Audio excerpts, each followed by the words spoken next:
Eu nem acredito que novembro já acabou.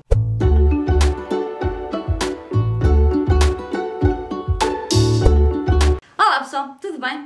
Então, eu hoje trago-vos mais um vídeo e hoje é o vídeo das leituras de novembro e portanto eu, ao contrário de outubro, em novembro acabei por ler muito. E muito é mesmo muito para mim, porque eu em outubro, como vocês sabem, acabei por ler acho que 2 livros só e portanto acabei por ler muito. Ao contrário, não vi séries nem filmes nenhuns e por isso não irá haver vídeo de filmes e séries este mês e portanto, mas para compensar eu trago-vos muitos livros para falar hoje e portanto bora lá antes que o vídeo fique grande. Então, o primeiro livro que eu terminei este mês de novembro, eu já tinha começado em outubro, só que ainda não tinha acabado e vou explicar-vos porquê. Então, o primeiro livro que eu terminei em novembro foi o Tudo Isto Tropeça Dentro de Mim, do Pedro Caetano Carvalho. E este é o livro do Pedro, ele tem um blog aqui na blogosfera e vou deixar o link na caixa de informações que se chama O Parasita e portanto eu vou deixar-vos o link para ele e eu acompanho já o Pedro há algum tempo e quando soube que ele ia editar o primeiro livro fiquei bastante interessada para ler porque é um autor nacional, é um autor jovem e está a publicar o seu primeiro livro, portanto eu acho que é muito importante nós também apoiarmos o que é nosso e o que está agora a começar e portanto ele gentilmente decidiu oferecer-me o livro e eu li-o e gostei bastante. Ele tem uma escrita bastante poética, tanto nos textos que escreve como nos poemas e eu devo dizer que aquilo que eu mais gostei foi sinceramente os poemas, porque eu é raro gostar de poemas e eu é raro também ler poemas e portanto ler uma poesia que eu goste ou melhor, não é uma coisa que eu faça com muita frequência, portanto eu gostei muito do livro dele, é um livro que eu recomendo, não posso dizer que é um livro sobre isto, não, é um livro sobre várias coisas que ele escreve tanto texto como poema e pensamentos e esse tipo de escrita assim, portanto eu não posso dizer-vos isto é um livro sobre isto, porque não é. É um livro sobre várias coisas, ele mesmo escreve que é uma coletânea de momentos, escreve aqui atrás, e portanto é um livro que eu recomendo e é um livro que eu recomendo muito porque realmente é uma escrita muito, muito bonita e eu recomendo muito por isso. Eu gosto quando vejo jovens assim a escrever com este tipo de qualidade e portanto eu recomendo muito este livro. Depois de ler este livro, eu este mês tive que ler alguns e-books e vocês nos próximos vídeos já vão perceber porquê. Eu este mês li alguns e-books e o primeiro que eu li foi o Pride and Prejudice da autora Elizabeth Edelberg, que escreveu também o The Lonely Hearts Club. E eu já tinha em vista ler este e-book há algum tempo, porque, para quem não sabe, eu gostei muito do Orgulho e Preconceito, e este livro é baseado nesse livro, do Orgulho e Preconceito, mas numa visão moderna e de uma visão de um YA contemporâneo. E o mais engraçado deste livro é que todos os nomes dos personagens originais do livro Orgulho e Preconceito mantêm-se, então nós vamos acompanhar a Lizzie e o Will Darcy, e portanto, vamos acompanhar todos os outros, a Jane e entre todos os outros personagens com o mesmo nome. Só que nesta história a base fundamental é que eles estão na universidade e na universidade em que eles estão a coisa mais importante que existe, o evento mais importante que existe é o baile de formatura, o prom, como lhe chamam. E por isso é que é Prom and Prejudice. Só que a Lizzie é uma estudante de bolsa e lá não é muito comum existirem estudantes de bolsa porque lá é uma escola um bocadinho mais elitista e só vão aqueles menininhos ricos e portanto ela é uma estudante de bolsa porque ela estuda música, ela estuda piano e portanto ela é uma pianista promissora, ela toca muito bem e por isso é que também foi aceite na escola. Quando ela conhece o Will teve um episódio um bocadinho complicado com um estudante também de bolsa e portanto ele é um bocadinho duro com quem é bolseiro e acaba por ir um bocadinho contra a Lizzie, mas já há um momento em que eles se vão conhecendo e vão passando algum tempo juntos, vão-se começando a conhecer, tal como acontece no Orgulho e Preconceito e no fim acabam por ficar juntos. Claro que toda a gente já percebeu que não é spoiler porque para quem lê Orgulho e Preconceito vai saber que vai tudo acabar bem. O que eu mais gostei neste livro, porque eu gostei muito deste livro, foi simplesmente o facto de ela ser pianista e então ter todo esse lado um bocadinho mais para as artes e para o facto de ela encarar isso como uma coisa muito importante na vida dela. Ela não olhar para o baile como sendo uma coisa, ou melhor, ela não olha para o baile de maneira nenhuma, ela não gosta daquilo tudo que acontece, daquela coisa pela procura do vestido e por aquele momento tão importante, porque ela acha que isso realmente não é importante. E depois, claro, toda aquela construção que ela vai tendo, o do Orgulho e Preconceito com o Will e de tudo aquilo que vai acontecendo ali pelo meio. Portanto, eu gostei muito deste livro, é um YA contemporâneo, mas surpreendeu-me muito. Eu confesso que estava com muita curiosidade para ler, mas pensei que ia ser assim daquelas leituras bem rápidas e bem tipo normais, mas eu surpreendi-me muito com esta leitura e eu adorei, recomendo muito, a sério, gostei mesmo muito. Depois de ler o Pride and Prejudice, eu decidi ler o Dentro do Segredo, de José Luís Peixoto. Era outro livro que eu já vinha com ele desde outubro e que ainda tinha decidido depois parar e depois recomeçar. E este livro conta-nos a história da viagem de José Luís Peixoto à Coreia do Norte durante o aniversário da morte de um dos presidentes. E portanto foi uma das maiores viagens que a Coreia do Norte permitiu que estrangeiros fizessem ao país. Então foi a viagem maior que eles fizeram a conhecer o país. Portanto ele aqui conta-nos, não com imagens, foi uma coisa por acaso que eu achei que estava à espera, quer dizer, eu gostava que o livro tivesse imagens, mas ao longo da história vamos percebendo que isso não era permitido no país, tirar fotografias ou tirar fotografias de tudo, era só aquilo que eles queriam que eles tirassem, mas são os pensamentos e é a forma de José Luís Peixoto tem de nos contar aquilo que ele viveu enquanto esteve nessa viagem da Coreia do Norte. É um testemunho bastante marcante daquilo que se vive lá e daquilo que é viver na Coreia do Norte. Eles falam-nos abertamente daquilo que viu, daquilo que presenciou, tanto do bom como do mau, e portanto é um livro bastante direto naquilo que fala e eu gostei muito, muito disso. E, portanto, eu sempre tive um bocadinho um fascínio pela Coreia do Norte, muito porque a Coreia do Norte é um país fechado em si mesmo, não entra nem sai quase ninguém. E é um país do qual nós sabemos pouco, apenas aquilo que eles permitem que nós saibamos. E das coisas que mais me afligiu foi saber que as pessoas lá não têm escola, são poucas as pessoas que têm escola, a televisão deles é única e exclusivamente propaganda do Estado, do governo deles, e para piorar a situação, a língua que é transmitida nos telejornais é uma língua misturada de coreano com chinês e com uma outra língua que eles também lá têm, ou seja, as pessoas que realmente quiserem ver um telejornal não vão perceber quase nada e portanto é uma forma de enganar o povo e de eles andarem sempre ali na linha, vamos dizer assim. E portanto é um testemunho marcante de alguém que viu pelos próprios olhos aquilo que se passava lá dentro e não é que seja uma viagem que eu gostasse de fazer um dia, mas eu sou um bocadinho curiosa com as coisas que são um bocadinho proibidas e portanto este é um país proibido. Curiosamente este mês na revista Saber Viver, que eu já vos falei dos meus favoritos de outubro, que é esta revista aqui, esta revista trazia um artigo sobre uma das únicas mulheres, uma das poucas mulheres que conseguiu escapar da Coreia do Norte, conseguiu fugir e que ainda não conseguiu regressar ao país, porque se ela regressar ao país, ela irá ser considerada como uma traidora, não é? Irá sofrer as consequências de ter saído do país. Eu gostava de encontrar a entrevista dela. Esta é a refugiada e ela já teve que trocar de nome 7 vezes e por isso é que o livro dela se chama 7 Nomes, porque ela teve que trocar de nome 7 vezes, porque a história dela é bastante engraçada porque ela morava... A Coreia do Norte faz fronteira com a China através de um rio. Se nós formos a uma parte da China, acho que é ao pé da muralha, não sei o quê, nós conseguimos, a uma parte que nós conseguimos com binóculos ver a Coreia do Norte. Eles é que nunca conseguem ver a China porque não têm forma de como, mas eles sabem que aquilo é a fronteira com a China. E ela morava perto desse rio.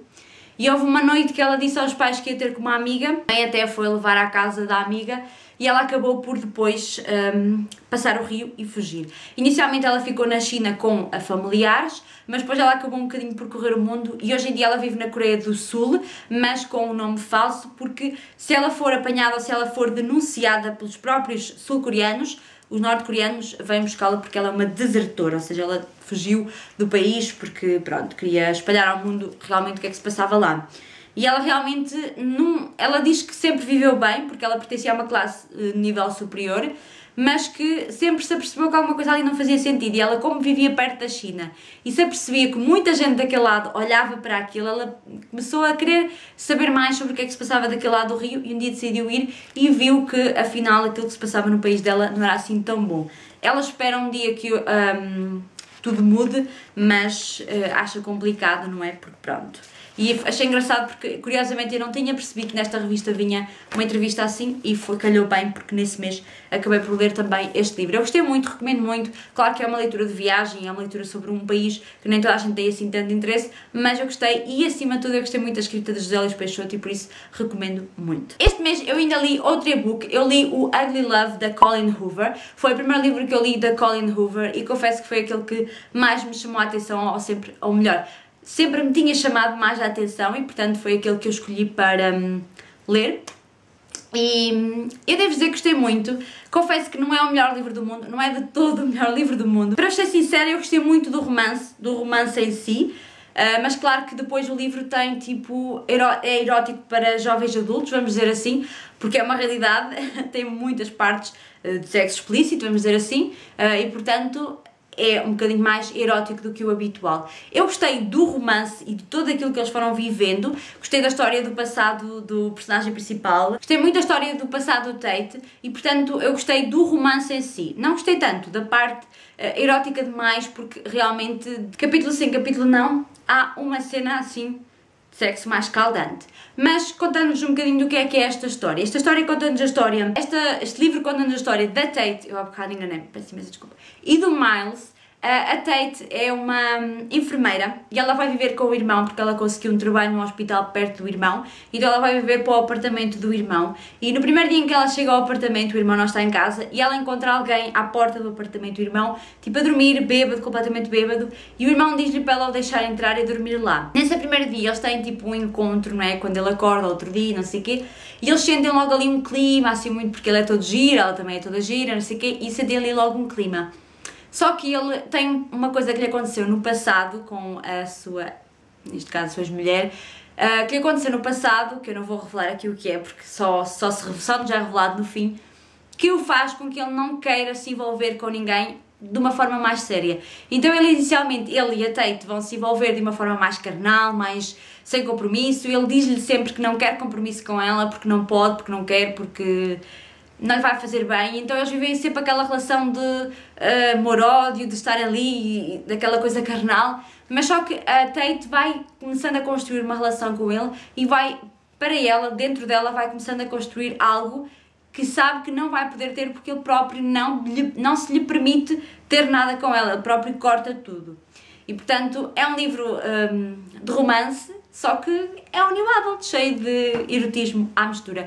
Eu gostei muito do romance, continuo a dizer, o romance para mim foi maravilhoso, eu gostei mesmo muito, tanto do passado como daquilo que eles foram construindo no presente, porque nota-se mesmo que ele descobriu ali alguém novo e que lhe traz à tona todos os sentimentos que ele já viveu no passado, mas que aquilo que lhe aconteceu no passado é uma coisa que o marcou tanto que ele não consegue avançar. Mas achei que se calhar, para o new adult que é, claro que o new adult é dirigido a pessoas a partir dos 20 e aquilo que acontece no livro não é novidade para ninguém, vamos dizer assim, mas torna a leitura um bocadinho mais erótica demais, vamos dizer assim, e também desprende se calhar a atenção do leitor para a leitura e torna a leitura muito mais... Lógico que se nós encararmos o livro apenas e só como new adult mais erótico, a coisa dá-se, mas eu confesso que continuo a gostar mais quando o romance é mais romance e não tão erotismo, vamos dizer assim, porque para isso escolhi ler um livro erótico, vamos dizer assim. A escrita da autora é uma escrita bem normal para o livro que é, não é nada de extraordinário, mas eu acho que, por exemplo, para momentos em que nós estamos assim a precisar de uma leitura rápida, leve, um bocadinho mais sexy, um bocadinho mais erótica, serve perfeitamente para o caso e, portanto, foi isso mesmo que eu gostei no livro, porque estava a precisar naquele momento de uma leitura completamente diferente e uma leitura leve e que me mudasse um bocadinho aqui o esquema de tudo aquilo que eu estava a ler e do momento em que eu estava a ler. E portanto eu recomendo para isso, claro, não sendo o melhor livro de todos os tempos que eu já li, porque não é. Depois, eu neste mês ainda fiz uma leitura conjunta com a Catarina. Eu vou deixar o blog dela na caixa de informações, Catarina Rodrigues, que já teve o blog Sonhar de Olhos Abertos. E portanto, o livro que nós escolhemos para ler juntas foi o Stolen, da Lucy Christopher. Stolen, A Letter to My Captor. E eu não gostei deste livro. Por acaso foi unânime, nem eu nem a Catarina gostámos, e por acaso foi uma coisa que me desiludiu muito, porque este livro tem um hype à volta dele gigante, a sério. De todas as pessoas que já tinham lido este livro, eu só ouvia coisas positivas. E eu fui com expectativas lá no alto, meus amigos, lá no alto, e decaíram todas. Então este livro, vou-vos contar primeiro um bocadinho o que é que se passa neste livro. Este livro conta a história da Gemma e do Ty, são os diminutivos dos nomes deles. A Gemma é uma rapariga com 16, 17 anos, não estou em erro, que vive em Inglaterra, em Londres, se eu também não estou em erro. E ela tem uma vida super normal, só que os pais são, pelo menos a mãe é compradora de arte, e eles precisam de ir para um país na Ásia, para fazer a compra de uns quadros. Quando eles estão no aeroporto de Bangkok, se não estou em erro, o Tai aproxima-se da Gemma e rapta. E rapta para o deserto da Austrália, para uma casa no deserto da Austrália. E esta é a história base do livro. A Gemma é raptada e o Tai é quem a rapta. E a partir daí é todo o desenvolvimento da relação que eles têm juntos no cativeiro, como porque é que ele raptou, o que é que eles têm de fazer para viver em conjunto, todos os dilemas que ela vive por estar ali sem saber porquê, e pronto, tudo aquilo que vocês possam imaginar que um rapto traz, sob a consequência de que este livro é escrito sob forma de carta.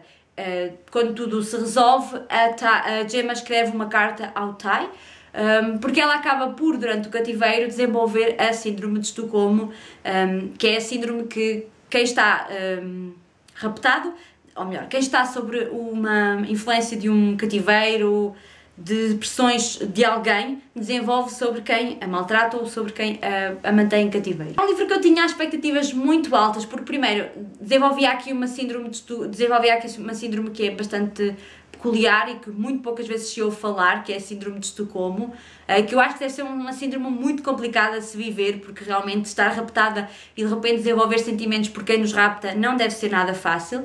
No entanto, eu detestei, é uma forma muito má de dizer, mas eu não gostei de nada da forma como este livro foi desenvolvido. Primeiro, não achei piada ao facto como a Gemma foi raptada. Uma rapariga de 17 anos ser raptada por alguém de 25 num aeroporto internacional e ninguém dar por nada. Ou ela própria não fazer chinfrim, sei lá. Foi assim tão muito estranho. Depois, a relação que eles desenvolvem durante o cativeiro. Não achei piada porque ele sempre se mostrou de uma forma muito cordial com ela. E ela também nunca se mostrou de uma forma muito enraivecida, e todas as vezes que ela mostrava um bocadinho de raiva, nunca foram suficientes para me convencer a mim de que ela estava realmente mal por estar ali, estão a perceber? E portanto não gostei do desenvolvimento nem do rapto, nem durante a estadia deles os dois. Existiram alguns momentos que eu gostei da história, principalmente os momentos em que eles conversavam, em que eles tentavam desenvolver ali algum diálogo, principalmente para saber o porquê de ele a ter raptado, quais as razões, porque é que ela estava ali, entre outras coisas, o passado de cada um. Foram alguns dos momentos que eu gostei, mas mesmo assim não foram suficientes para superar os outros momentos todos. Houve também uma coisa que eu gostei muito, que foi a parte do camelo, a sério gostei muito dessa parte, mas foi só. Realmente eu não gostei desta história. E claro, o final foi um bocadinho... Gostei em parte do final, mas não foi suficiente para superar. O que eu achei... Assim, eu não sei bem o que é que eu não gostei desse livro, acho que foi todo. É que custa ter um livro com expectativas lá no alto e de repente isto não correu bem. Não correu mesmo nada bem. Para piorar a situação toda, isto é uma carta. Só que se nós formos a ler esta carta, se nós formos escrever uma carta, eu pelo menos sou assim, eu quando escrevo alguma coisa de algo que já passou, eu não vou descrever tintim por tintim aquilo que aconteceu, porque eu não me vou lembrar. Principalmente ela vindo de uma situação traumática, ela estava raptada, minha gente. Ela não ia se lembrar do que é que tinha acontecido. Isto é uma carta, tipo, super pormenorizada, parece que ela andou a gravar com uma câmera de filmar escondida. Portanto, não gostei disso porque realmente não é verídico, não é real, não nos transparece tudo aquilo. Mais valia ela ter feito tipo memórias, coisas que se tinham passado. E depois, claro, eu gostava que o rapto, toda a situação fosse um bocadinho mais forte. E mesmo a relação que ela tivesse criado, se o rapto tivesse sido, ou a ideia, ou tudo aquilo fosse mais desenvolvido, acabava por ser também mais verídico, porque a própria relação que eles tivessem criado os dois seria uma relação mais vinda da força e vinda daquilo que eles estavam a viver. É complicado dizer porque é que eu não gostei, porque eu acho que não gostei realmente de nada. Aquilo que eu acho que eu mais gostei foi realmente eles estarem no meio do deserto, e realmente não haver nada ali à volta, e as condições climatéricas que realmente foram engraçadas de se perceber, mas eu realmente não achei muita piada ao livro. Eu inicialmente, os primeiros capítulos, a escrita até é leve e até é fácil de ler, portanto uma pessoa até consegue se cativar para ler, mas a partir do momento em que ela é raptada, eu comecei tipo, este livro não é para mim, por isso dei-lhe 2 estrelas. E por último, o último livro que eu li este mês de novembro foi o Across the Universe, da Beth Revis. É o primeiro livro da série Across the Universe e, portanto, eu já queria começar esta série há algum tempo, mas como eu já tinha começado uma série de espaço este ano, não tinha bem certeza se era este o e-book que eu queria ler, mas foi o que me chamou a atenção e, portanto, foi o que eu li como último livro do mês de novembro.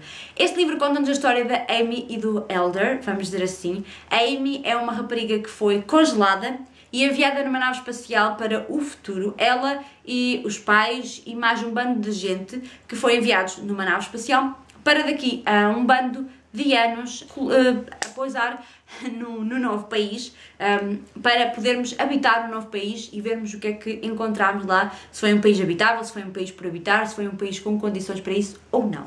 Só que o problema é que durante a viagem ela é descongelada da arca onde ela estava e acaba por descobrir que dentro da nave onde ela vai existe toda uma sociedade em que existe um líder, que é o Eldest, e um jovem que se está a preparar para ser líder, que é o Elder, que é quem a descobre e que é com quem ela forma uma relação ali na nave. E ela vai perceber que toda aquela sociedade que eles criaram ali foi uma sociedade que acabou por ser criada para poder viver dentro da nave e com todos os recursos, mas que as coisas não correram tão bem como eles queriam e que eles tiveram que começar a modificar-se também, não é? Lá está, quando existe alguma alteração no planeta Terra, nós também temos que nos modificar e na nave foi a mesma coisa, tendo em conta que lá eles têm alimentação racionada, gasóleo racionado, essas coisas todas e, portanto, é preciso ter muita força. Só que à medida que a Amy, que é da Terra, e o Elder, que é do espaço, vão começando a conversar e a falar sobre aquilo que se está a passar na Terra, eles vão-se apercebendo que alguma coisa de errado está a acontecer ali e que eles têm que intervir. E, portanto, o livro é muito bom nesse aspecto porque mistura muito a tal ficção científica. Eu acho que o mais interessante que aconteceu aqui no livro foi a criação da sociedade que existiu ali dentro da nave e aquilo que os vários líderes foram precisando de fazer ao longo da nave e aquilo próprio que eles inventaram para tornar a população calma e tornar a população não apta a guerras e, portanto, eu gostei muito dessa parte. Gostei também da parte deles irem congelados para lá, não é? Essas coisas todas, mas eu acho que a criação da sociedade e aquilo que a sociedade teve que se ir modificando ao longo dos tempos para continuar a viver em paz naquela nave, foi aquilo que eu mais gostei de ver neste livro e aquilo que nós, com a capacidade da mudança, conseguimos transmitir e fazer com que o mundo, melhor, com que uma pequena sociedade se molde àquilo que um grande líder quer que ela faça, como já aconteceu várias vezes no nosso mundo, através de líderes um bocadinho mais rígidos e que neste caso aconteceu num mundo que, claro, devido às novas tecnologias, já aquilo tudo que vai acontecendo, também se vai modificando. Isso também foi muito engraçado ver, a ficção científica, a mudança que se é capaz de fazer no ser humano com o evoluir das novas tecnologias e daquilo que vai acontecendo ao longo do avançar das coisas. E por isso, eu gostei muito do livro e quero muito continuar a ler a série. Por isso, espero fazê-la no próximo ano, completar a série. É isso! Espero que vocês tenham gostado de saber quais foram todas as leituras que eu fiz neste mês de outubro. Partilhem comigo nos comentários quais foram as vossas leituras, as vossas melhores leituras e que queiram partilhar comigo e com os outros também. E é isso, espero que vocês tenham gostado. Um grande beijinho, até ao próximo vídeo. Tchau!